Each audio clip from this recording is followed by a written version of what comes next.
Welcome once more to this channel. Kindly subscribe to this channel. The topic is genetics of complex disorders, a vital topic in medical genetics for biomedical postgraduate students, that's the Ph.D. candidates. What are the objectives of this study area? Candidates should comprehend the molecular and biochemical genetic approaches to cognizing genetically determined susceptibility to complex diseases such as cardiovascular diseases, neurodegenerative diseases, and mental health diseases. Secondly, the candidates should know that the risk of complex diseases is determined by the genotypes at multiple genetic loci and their complex interaction with environmental exposures. Next, candidates should discern that the risk of most common diseases is influenced by genes. However, the association between genotype and disease phenotype is feeble, unlike that observed with rare Mendelian traits.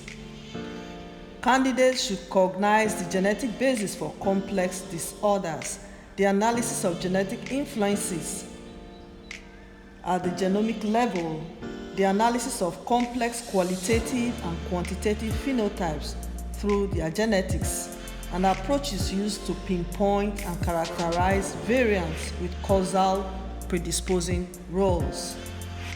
Candidates ought to know patterns and properties of genomic variation and how it relates to the genetic contribution to a range of complex disorders. Now, the specific topics. 1. Genetic basis of common diseases. The underlying genetic architecture, epigenetic and environmental risk factors that influence genetic susceptibility to a variety of complex diseases such as cardiovascular diseases, neurodegenerative diseases, and mental health diseases. Second topic, coronary artery disease.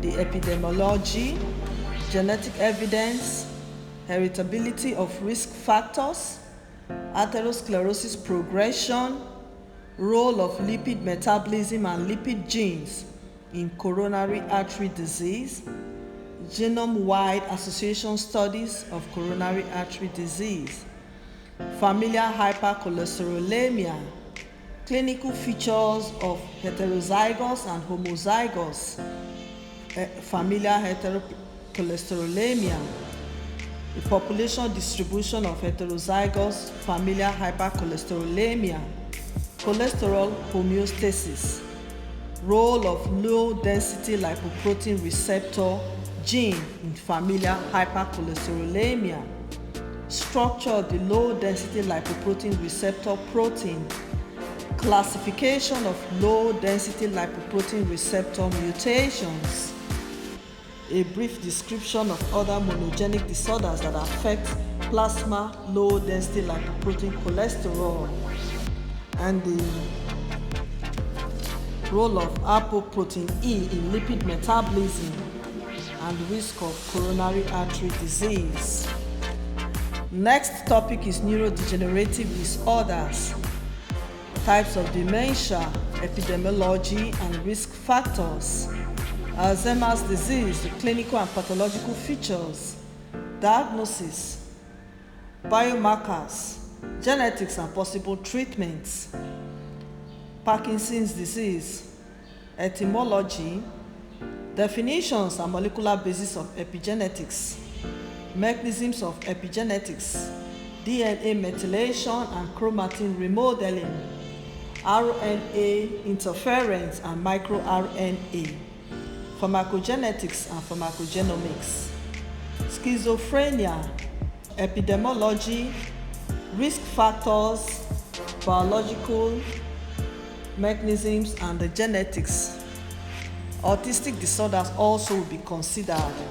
The genetics of such disorders will be taught. Neurological disorder, that's the next topic. Multiple sclerosis. New genes linked to multiple sclerosis will be discussed. The fifth topic here, the last but certainly not the least is linkage analysis, population-based and family-based genetic association, halotype, genome-wide association studies, copy number and structural variations, next generation sequencing, gene expression data, and single-cell RNA sequencing. Right here is an illustration of single-cell RNA sequencing. There you get a tissue of interest. You could get a normal tissue as well as an abnormal tissue, a diseased tissue. Then you subject to enzymic activities like proteases, and then you isolate the cell. The cell also is also subjected to enzymic activities to cause cell lysis, and then you want to see do a quantitative analysis of the RNA that you find in the cell, such that you get the total number of transcriptomes that are there. That is single cell RNA sequencing. You do that for the normal tissue, and then for the diseased tissue, it helps you to appreciate the pathology of the condition, and then gives you clue to the management. Check out other videos on this channel for details of all these topics. Don't forget to subscribe to this channel. Thank you for listening. Goodbye for now.